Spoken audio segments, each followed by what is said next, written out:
Hello everyone, welcome back. So in this video, I'm going to talk about two key terms, and that is Microsoft Agent Framework and Foundry Agent Service. So if you are very much onto the Azure and utilizing lot many features of Azure AI, then this could be one of the confusion points for you.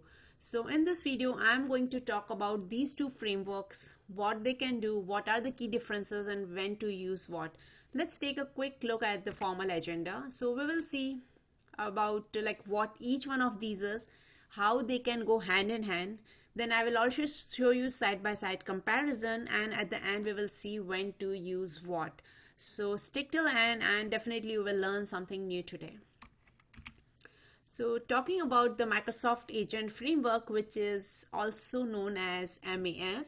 So the very best thing about this is this particular framework is open source, and it focus mainly on the developer centric approach, wherein developer will first go ahead and write its own code using the open source SDK for building single or multi-agent systems.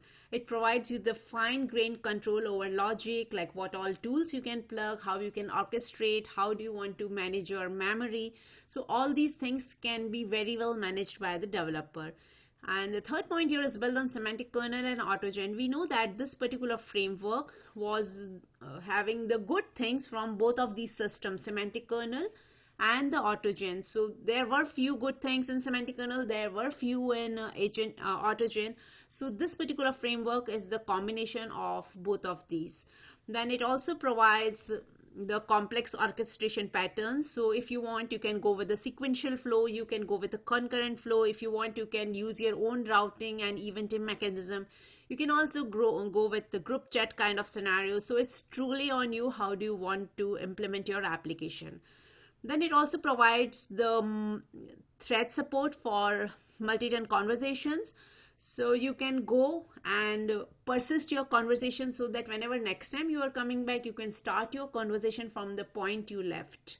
It also supports interoperability with the MCP, then agent to agent, as well as OpenAI API tools. So these are the three areas which can be utilized if you are looking towards interoperability features. Now the next one here is supports both simple and the complex agent types. So if you know or if you have heard about it, that Microsoft Agent Framework provides support for several types of agents to accommodate different types of use cases and the requirements. So any inference service that provides an implementation of iChat client interface can be used to build these agents, the simple agents, whereas complex agents are fully customized agents which are very specific to individual use cases. MAF also supports flexible deployment options using ACA, AKS, and the container apps. So if you don't know what these three things are, let me quickly give you a rough high level idea about this. So ACA is fully managed serverless Kubernetes based platform for running your containerized microservices. So in this case, you can use it without managing your own Kubernetes clusters. So at that time you can go with ACA. Then we have the AKS, which is fully managed Kubernetes cluster. So here your development team needs to know how it works, and a little bit they should be aware of the concept of the Kubernetes if you're going with AKS. Whereas container apps are actually a conceptual one. So it's just a workload which is packaged in an OCI container and can run anywhere, whether it is your on-prem, AKS, ACA, wherever you want. So these are the options which are provided by Microsoft Agent Framework. Let's talk a little bit about the Foundry Agent Service, which can also be known as FAS. So this is again a fully managed enterprise runtime, and if you are looking forward for production ready enterprise grade solution implementation, then you can go with FAS, because there you will get your identity management. You can have quick options for networking, your observability, tracing, everything. You can do it with just plug and play, or you can say with minor configuration changes. So if that is a scenario, FAS could be your choice.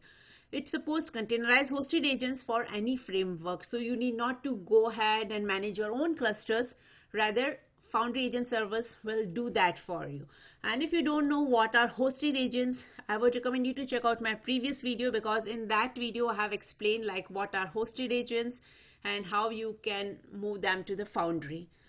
The fourth point here is it provides the workflows in the form of YAML and the visual agent. So if you have created a workflow which consists of either single or multi-agent, then in that case YAML can tell you what this agent is doing, and visual workflow can tell you how and when each agent is talking with each other. So it will give you a representation which you can see and understand what this entire application is about. Then it also integrates Foundry models, tools, knowledge bases. You can also integrate here those guardrails and everything. So this last point is pretty much the same in both of these, but it's worth to mention here that FAS also supports these functionalities. Let's move on to the next one, how they work together. Now, the key term here is shared runtime vision. So you must have read about this and it is pretty much confusing. So let me throw some light on this. So Microsoft is aligning both MAF and FAS so that developers need not to rebuild the things when they are transitioning from one platform to the another. So we know that Microsoft agent framework is a combination of AutoGen and semantic kernel, but at the same time, it is very well aligned with the Microsoft Foundry's observability, security, and orchestration standards. So tomorrow, if you are thinking to move your managed agent, Microsoft agent framework code to your Foundry, then it would be very straightforward. Next thing here is that these both share this runtime vision, which means that they do have a common standards. They are built on a common ground, I would say, because when I'm saying building tools or about the interoperability features using OpenAI A2A or MCP, both of these supports these particular orchestration mechanisms. So this entire thing ensures that whatever you are doing on one platform is very well suited for the other platform, which is the Foundry, and it makes consistency across the environments. But the key point here to note is shared runtime does not mean that everything is running centrally today. It means that both the sides, whether it is your Foundry agent or it is your agent service, both of these sides share the core design principles and the standards. So let's say you have a customer and you want something which can be managed immediately with the managed hosting environment and with the proper enterprise governance, then it is suggested to go with your Foundry service. But if you think that there are a lot many customization, we need to write a code and we do want to see how SDK is behaving, then Microsoft Agent Framework could be your choice. But soon we will have an option to deploy MAF built agents on the Foundry directly. Let's take a quick look at the side-by-side comparison of both of these frameworks. So the primary function of MAF is to build and orchestrate using SDK. So like I said, it is developer friendly. Developer is having a full control. They can write code first. They can plug the models they want. They can manage the memory they want to. They can manage the memory the way they want. So all these things can be done in MAF. But when it comes to hosting and deployment, and when it's come to scaling, then FAS is the one for you. So these both have different functions to perform. Then second point here is developer focus. MAF is more developer centric and flexible, provides modularity, whereas FAS is fully managed, production ready, which you can just build your app in just few minutes basically. Then we have the memory part. So in MAF, you can persist thread, you can manage memories, everything using the agent threads. Whereas in case of FAS, service used to manage that for you. Coming on to the orchestration pattern, here you can decide how you want to create your workflow, what all patterns do you want to use.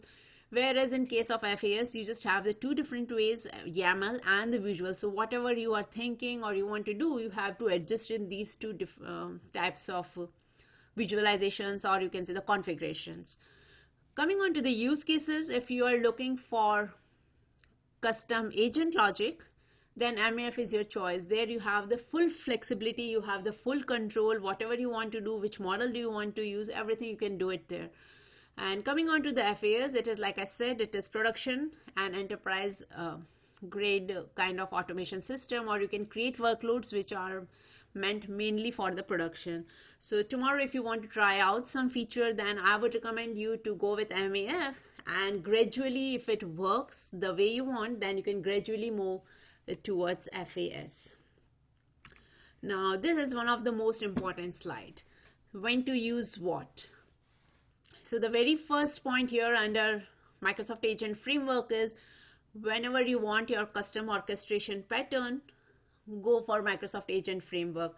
So these custom orchestration patterns let you design your own way of how you want to handle your multiple agents, how you want your multiple agents to work together, rather than going with just a fixed workflow or a fixed configuration. So these approaches, when you're going for the custom, it can help you go with the sequential steps. You can go with even the parallel ones. You can do chat style collaboration. You can have your dynamic handoffs. So whatever you want, you can do all these things when you are going with the Microsoft Agent Framework. It provides lots of flexibility to us. Then we have the local development and debugging. So like we are writing our own code, so definitely we can have the privilege of local development as well as the debugging. And these things are very well done, or it's very easy if you are using VS Code. Then third point here is fine-grained tool control. Definitely we can decide how we want to plug our tool. Do we need to plug in the existing tool like web search or the Azure AI search, or do you want to write your own custom function, your own logic, your few lines of code and behave like a tool? So that is totally on you. Then it also provides you the ability to mix models as well as the providers. So here you are not binded or forced to go with just one flow. It provides the extensible developer-driven architecture. So like I said, decide the way you want to use memory, decide the way you want to orchestrate, decide which model do you want to use, how do you want to do grounding. So all these things are truly on your hand as a developer. Whereas coming on to the second one, which is Foundry Agent Service. So go for this particular option when you are looking for some enterprise grade hosting options.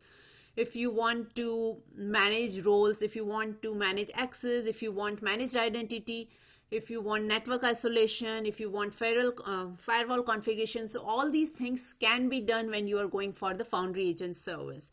So it provides large scale observability, versioning, and the governance.